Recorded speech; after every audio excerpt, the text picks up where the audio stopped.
घोटाले के बारे में आप लोगों को जानकारी है, जिसके अंदर काफ़ी जो वहाँ पर अकाउंट्स वगैरह थे जिन लोगों के और जिन लोगों की एफडीज थी, उन लोगों ने शिकायत करी थी। शिकायत के आधार पर जब जांच हुई तो जांच के आधार पर मुकदमा पंजीबद्ध किया गया था। दिसंबर 2022 में नागरिक सहकारी बैंक में लगभग 8 करोड़ 75 लाख के आसपास, मोटा मोटा 9 करोड़ के आसपास का जो गबन हुआ था, उसके इसमें 420 का मामला कायम किया, जिसके अंदर 16 आरोपी जो है वो नामजद बनाए गए हैं। इसमें से आज 2 आरोपियों की पुलिस ने गिरफ्तारी की है। एक जो है वो सुरेश वानखेड़े है, जो वहाँ पे कैशियर के रूप में काम करता था, और एक और आरोपी जो है उसके द्वारा सरेंडर किया गया है। इसमें अगर घोटाले के बारे में बात की जाए तो एमपीईबी का जो कैश कलेक्शन होता था, जो बिजली बिल का भुगतान होता है, उसको एमपीईबी ने नागरिक सहकारी बैंक के साथ में 2016 में एक कॉन्ट्रैक्ट किया था, जिसके अंदर कॉन्ट्रैक्ट में ये था कि अगले 5 साल के लिए 17 से लेकर 22 तक 5 साल के लिए जो भी पैसा एमपीईबी का कैश कलेक्शन होगा वो नागरिक सहकारी बैंक में जमा किया जाएगा। तो इसके अंदर 2 तरीके से पैसा जो है वो भुगतान किया जाता था बिजली बिल का। इसमें इनके जो एजेंट्स होते हैं एमपीईबी के, वो जगह जगह पे जाकर कैश में भी पैसा जमा करते थे और साथ साथ में अकाउंट में चेक से भी भुगतान होता था। तो चेक और कैश, इस तरीके से 2 तरीके से पेमेंट मोड रहता था। अब जब ये इनके एजेंट्स घरों घर जाके ठेले इधर उधर से हर जगह से वो पैसा जमा करते थे, और ये पैसा एक एक बार में कभी कभी 25 लाख, 55 लाख, 15 लाख, 9,83,000, 37 लाख, इस तरीके से बड़ी बड़ी अमाउंट होती थी। तो जब ये पैसा काउंटर पे जमा करते थे तो उसमें ये इन्वेस्टिगेशन के दौरान में अभी ये पाया गया कि 55 लाख के जैसे अगर पैसा जमा किया है तो उसके अंदर 4.5 लाख रुपए शॉर्ट हो गए। तो वहां पे जब कैशियर जो होता था वहां पर काउंटर पे, वो लिख लेता था कि भाई 51 लाख फलाना फलाना जमा किए गए, इतना पैसा शॉर्ट हो गया। और वो शॉर्ट पैसा सरप्राइजिंगली काफी बार ऐसा देखा गया कि जैसे 25 तारीख को अगर पैसा जमा किया है तो 26 तारीख को वो शॉर्ट पैसा वापस जमा हो जाता है, और इस तरीके से पूरा के पूरा पैसा जो है वो 55 लाख की अदायगी हो जाती थी। अभी जब आरोपियों से पूछताछ करने पे ये जानकारी में आया कि जहां पे वो कैशियर वानखेड़े था, तो वो 55 लाख रुपए जैसे आने हैं तो उसने 51 लाख रुपए लिए, 4 लाख रुपए शॉर्ट पड़ गए, 51 लाख रुपए जमा कर लिए। पूरे दिन की जमा करने के बाद में शाम को 5-6 बजे के आसपास जमा किए, 4 लाख शॉर्ट हुए हैं। दूसरे दिन जब 4 लाख उसको भरने होते थे एजेंट को, तो वो एजेंट वो 51 लाख में से ही 4 लाख रुपए कैशियर से लेके जाता था और उसके बाद में वो वापस काउंटर पे जमा कर देता। इस तरीके से 55 लाख रुपए उसने पूरे जमा कर दिए, और अंदर जो है वो 4 लाख रुपए का शॉर्टेज हो गया। उसके बाद में जब वो पैसा भर के उसके बाद एक व्हाइटनर की लगा के भी फ्रॉड किया गया, जो हमने पहले भी बताया था। अब 55 लाख रुपए जैसे उनके अकाउंट बुक के अंदर आ चुके हैं, चालान कैश बुक के अंदर, अब पैसा बैंक के अंदर है, भले ही वो 55 लाख नहीं है, वो 51 लाख ही है, मगर ऑन पेपर जैसे 55 लाख रुपए, तो उन्होंने व्हाइटनर लगा दिया और व्हाइटनर लगा के वो पूरे के पूरे 55 लाख रुपए निकाल दिए। तो इस तरीके से मल्टीपल तरीके से वो फ्रॉड होता चला गया। शॉर्ट की भरपाई करने के लिए फ्रॉड किया वो व्हाइटनर। उसके बाद में ऑडिट हुई, ऑडिट के अंदर भी जैसे अलग अलग जनपद पंचायतों का जब एमपीईबी के कैश कलेक्शन होता था तो वो अलग अलग संभागों का, उनके अलग अलग सर्कल बने हुए हैं, जैसे कटनार का सर्कल बना हुआ है, बुरहानपुर का सर्कल बना हुआ है, उसके बाद में कुछ अलग अलग जनपदों का सर्कल बना हुआ है। तो हर सर्कल के अंदर एक एजेंट पैसा जमा करके लाता था, तो वो कैश में और चेक में अलग अलग लाता था। तो मान लीजिए किसी पर्टिकुलर सर्कल का अगर ऑडिट हो रहा है तो वहां पे अगर शॉर्ट पड़ रहा है तो वो इस सर्कल से उठा के उस सर्कल में डाल दिया, और यहाँ पे जो है वो शॉर्टेज हो गया। तो इस तरीके से इन्होंने अपने ही पूरे जाले में उलझते चले गए और बड़ी मात्रा में जो है करते करते करते 9 करोड़ के आसपास का गबन कर दिया। वानखेड़े को अगर देखा जाए तो उससे पूछताछ करने पे कुछ लोगों ने जो है वो पैसा लेकर लोगों को पैसा बांटा भी है और ब्याज पे पैसा चढ़ा दिया है, जिसका ब्याज जो है वो आता गया। कुछ लोगों ने, जैसे अगर वानखेड़े की बात करें तो उसका जो मकान है, उसका मकान के कागजात अभी पुलिस जब्त करेगी। अभी आज उसकी गिरफ्तारी करके पीआर लेके मकान के कागजात भी जब्त किए जाएंगे। तो मकान जो उसने बनाया है, उसकी जमीन और उसकी जो मकान बनाया है, वो पूरा के पूरा पैसा इसने इसी तरीके से जो एमपीईबी का कैश कलेक्शन था उसमें से पैसा उठाया बिना किसी को ये किए और सीधे सीधे अपने मकान के खरीदारी के अंदर और बनाने के अंदर लगा लिया। इन सभी के अंदर अगर प्राइमरी रूप से देखा जाए तो ये 16 आरोपियों के बीच में मेन जो शैलेश मांडले, जो का मैनेजर के रूप में वहां पे पदस्थ था, प्रबंधक के रूप में वो जिसकी डेथ हो गई है, और कैशियर के रूप में ये सुरेश वानखेड़े और भी 1-2 लोग, इस तरीके से मेन जो बड़ा घोटाला है वो इनके द्वारा किया गया है। बाकी लोगों के जो एजेंट्स वगैरह थे, जिन लोगों ने पैसा शॉर्ट करके और पैसों का गबन करके चले गए, तो ऐसे कुल मिला के ये 16 आरोपी बनाए हैं, जिसमें लगभग 9 करोड़ के आसपास का घोटाला हुआ है। अभी एक दिन पहले ही सुरेश वानखेड़े के बेटे के द्वारा जो है उसके पिताजी के गबन किए हुए लगभग 17,60,000 के आसपास जो है वो पैसा उसके जानकारी में था कि गबन करके कहीं पे रखाया हुआ है, तो उसके द्वारा जो नागरिक सहकारी बैंक में जमा कर दिया गया है और उसकी रसीद हम पुलिस ने जब्ती भी कर ली है। और आगे जो भी उसके घर मकान वगैरह के बारे में जानकारी मिलेगी उसके हिसाब से हम लोग उसके डॉक्यूमेंट्स भी जब्त करके और अग्रिम कार्यवाही करेंगे। घोटाले के बारे में आप लोगों को जानकारी है, जिसके अंदर काफ़ी जो वहाँ पर अकाउंट्स वगैरह थे जिन लोगों के और जिन लोगों की एफडीज थी, उन लोगों ने शिकायत करी थी। शिकायत के आधार पर जब जांच हुई तो जांच के आधार पर मुकदमा पंजीबद्ध किया गया था। दिसंबर 2022 में नागरिक सहकारी बैंक में लगभग 8 करोड़ 75 लाख के आसपास, मोटा मोटा 9 करोड़ के आसपास का जो गबन हुआ था, उसके इसमें 420 का मामला कायम किया, जिसके अंदर 16 आरोपी जो है वो नामजद बनाए गए हैं। इसमें से आज 2 आरोपियों की पुलिस ने गिरफ्तारी की है। एक जो है वो सुरेश वानखेड़े है जो वहाँ पे कैशियर के रूप में काम करता था, और एक और आरोपी जो है उसके द्वारा सरेंडर किया गया है।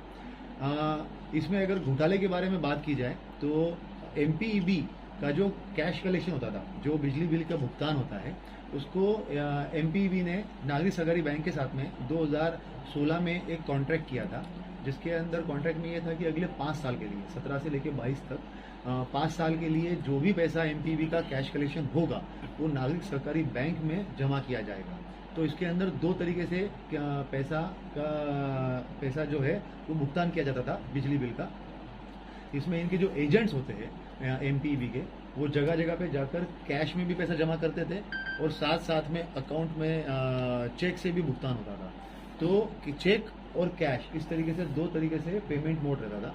अब जब ये इनके एजेंट्स घरों घर जाके ठेले इधर उधर से हर जगह से वो पैसा जमा करते थे, और ये पैसा एक एक बार में कभी कभी 25 लाख, 55 लाख, 15 लाख, 9,83,000, 37 लाख, इस तरीके से बड़ी बड़ी अमाउंट होती थी।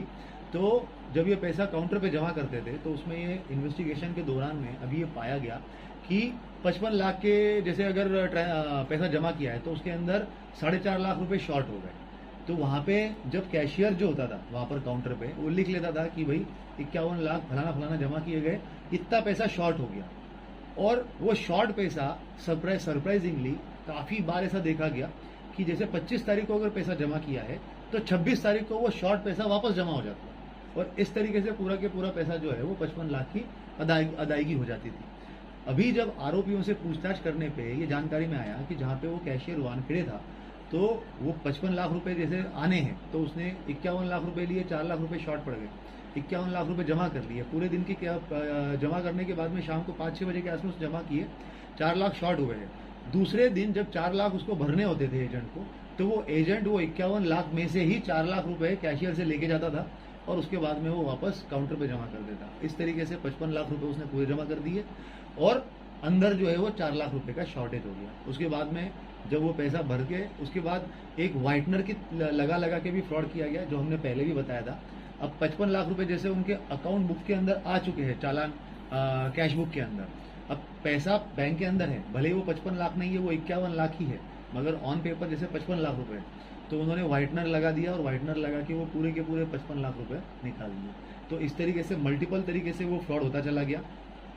शॉर्ट की भरपाई करने के लिए फ्रॉड किया वो व्हाइटनर। उसके बाद में ऑडिट हुई, ऑडिट के अंदर भी जैसे अलग अलग जनपद पंचायतों का जब एमपीवी के कैश कलेक्शन होता था तो वो अलग अलग संभागों का, उनके अलग अलग सर्कल बने हुए हैं, जैसे कटनार का सर्कल बना हुआ है, बुरहानपुर का सर्कल बना हुआ है, उसके बाद में कुछ अलग अलग जनपदों का सर्कल बना हुआ है। तो हर सर्कल के अंदर एक एजेंट पैसा जमा करके लाता था, तो वो कैश में और चेक में अलग अलग लाता था। तो मान लीजिए किसी पर्टिकुलर सर्कल का अगर ऑडिट हो रहा है तो वहां पे अगर शॉर्ट पड़ रहा है तो वो इस सर्कल से उठा के उस सर्कल में डाल दिया और यहाँ पे जो है वो शॉर्टेज हो गया। तो इस तरीके से इन्होंने अपने ही पूरे जाले में उलझते चले गए और बड़ी मात्रा में जो है करते करते करते 9 करोड़ के आसपास का गबन कर दिया। वानखेड़े को अगर देखा जाए तो उससे पूछताछ करने पे कुछ लोगों ने जो है वो पैसा लेकर लोगों को पैसा बांटा भी है और ब्याज पे पैसा चढ़ा दिया है, जिसका ब्याज जो है वो आता गया। कुछ लोगों ने, जैसे अगर वानखेड़े की बात करें तो उसका जो मकान है, उसका मकान के कागजात अभी पुलिस जब्त करेगी। अभी आज उसकी गिरफ्तारी करके पीआर लेके मकान के कागजात भी जब्त किए जाएंगे। तो मकान जो उसने बनाया है, उसकी ज़मीन और उसकी जो मकान बनाया है, वो पूरा के पूरा पैसा इसने इसी तरीके से जो एमपीबी का कैश कलेक्शन था उसमें से पैसा उठाया बिना किसी को ये किए और सीधे सीधे अपने मकान के खरीदारी के अंदर और बनाने के अंदर लगा लिया। इन सभी के अंदर अगर प्राइमरी रूप से देखा जाए तो ये 16 आरोपियों के बीच में मेन जो शैलेश वांडले जो मैनेजर के रूप में वहाँ पे पदस्थ था, प्रबंधक के रूप में वो विलियम जिसकी डेथ हो गई है, और कैशियर के रूप में ये सुरेश वानखेड़े और भी एक दो लोग। इस तरीके से मेन जो बड़ा घोटाला है वो इनके द्वारा किया गया है। बाकी लोगों के जो एजेंट्स वगैरह थे, जिन लोगों ने पैसा शॉर्ट करके और पैसों का गबन करके चले गए, तो ऐसे कुल मिला के ये 16 आरोपी बनाए हैं, जिसमें लगभग 9 करोड़ के आसपास का घोटाला हुआ है। अभी एक दिन पहले ही सुरेश वानखेड़े के बेटे के द्वारा जो है उसके पिताजी के गबन किए हुए लगभग 17 लाख 60 हजार के आसपास जो है वो पैसा उसके जानकारी में था कि गबन करके कहीं पे रखाया हुआ है, तो उसके द्वारा जो नागरिक सरकारी बैंक में जमा कर दिया गया है और उसकी रसीद हम पुलिस ने जब्ती भी कर ली है। और आगे जो भी उसके घर मकान वगैरह के बारे में जानकारी मिलेगी उसके हिसाब से हम लोग उसके डॉक्यूमेंट्स भी जब्त करके और अग्रिम कार्यवाही करेंगे।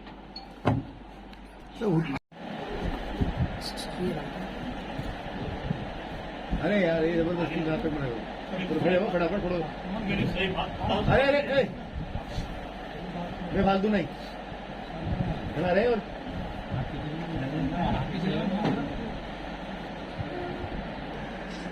इधर लेके तुम लोग आ रहे